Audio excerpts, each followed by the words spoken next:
साथियों, मुझे बताया गया है कि यहां की अनेक बेटियां बंगाल के लिए फुटबॉल खेलती है।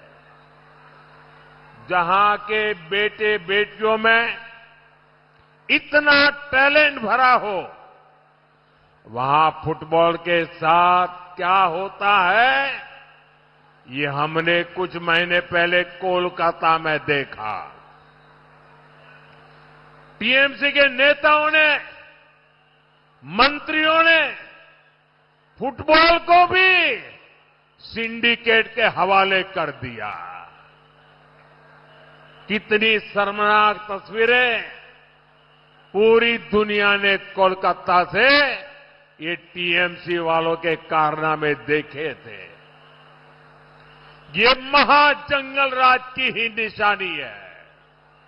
साथियों, हमने एक और ऐतिहासिक घटना भी देखी है। मैदान पर मोहन बागान और ईस्ट बंगाल की स्पर्धा ऐतिहासिक है। दोनों विजय प्राप्त करने के लिए जी जान से जुड़ जाते हैं। जीतने के लिए पूरी ताकत लगा देते हैं।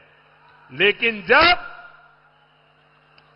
आरजीकर मेडिकल कॉलेज में एक डॉक्टर बेटी के साथ अन्याय किया गया, मर्डर किया गया, तो बंगाल का हर परिवार, हर युवा सड़क पर आ गया था। यहां तक कि मोहन बागान और ईस्ट बंगाल भी बेटियों के खिलाफ हुई निर्ममता के खिलाफ कंधे से कंधा मिलाकर खड़े हो गए थे। यानी बेटियों का सम्मान और जान को बचाने के लिए हम सभी को एकजुट होकर निर्मम सरकार को सबक सिखाना है। यहां दिनाजपुर में ही बीते सालों में बहनों बेटियों के साथ बहुत ही बीभत्स घटनाएं सामने आई है। हमें इसे भूलना नहीं चाहिए। साथियों, मोदी ने बंगाल की बहनों बेटियों के लिए भी एक गारंटी दी है। बेटियों के साथ हुए हर अन्याय, हर रेप केस की फाइल खुलेगी। अपराध करने वाले और अपराधियों को बचाने वाले कोई नहीं बचाएगा, कोई नहीं बचाएगा। चुन चुन करके हिसाब लिया जाएगा। ये कैसे होगा, ये बंगाल बीजेपी ने घोषणा पत्र में स्पष्ट किया है। एक रिटायर्ड हाईकोर्ट की महिला जज को इस काम के लिए जिम्मेदारी दी जाएगी। वे रेप और अन्य अत्याचार से जुड़े पीड़ितों की सुनवाई करेगी। महिलाओं की सुरक्षा सुनिश्चित करने के लिए हर ब्लॉक में महिला थाने बनाए जाएंगे।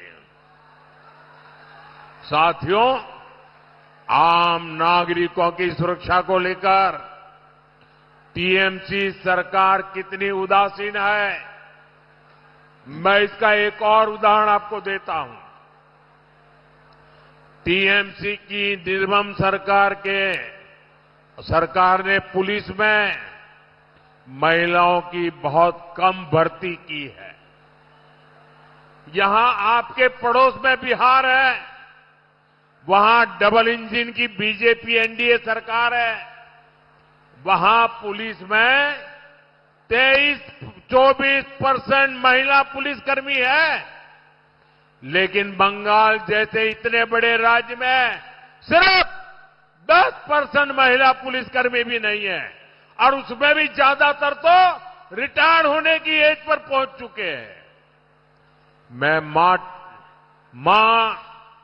माटी, मानुष, बड़ी बड़ी बातें कहकर सरकार बनाने वाली ये टीएमसी की ये सच्चाई है।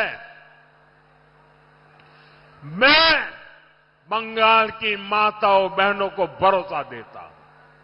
मैं बंगाल के लोगों को भरोसा देता हूं।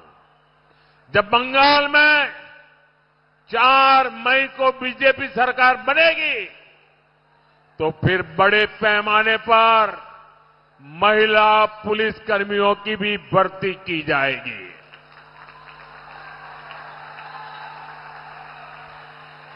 और ये भी मैं आपको गारंटी देता हूं, महिला कल्याण ये हमारी प्राथमिकता में है।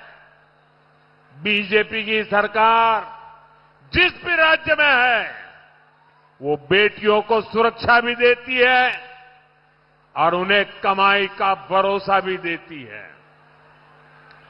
पश्चिम बंगाल भाजपा ने भी बहनों के लिए बहुत शानदार योजना बनाई है। अब यहां बहनों को जितना पैसा मिलता है पश्चिम बंगाल भाजपा डबल देने वाली है, डबल। प्रेगनेंसी के दौरान भी हजारों रुपयों की मदद देने की घोषणा की गई है। इसके अलावा सरकारी नौकरियों में 33% आरक्षण से बंगाल की बेटियों को बहुत फायदा होगा।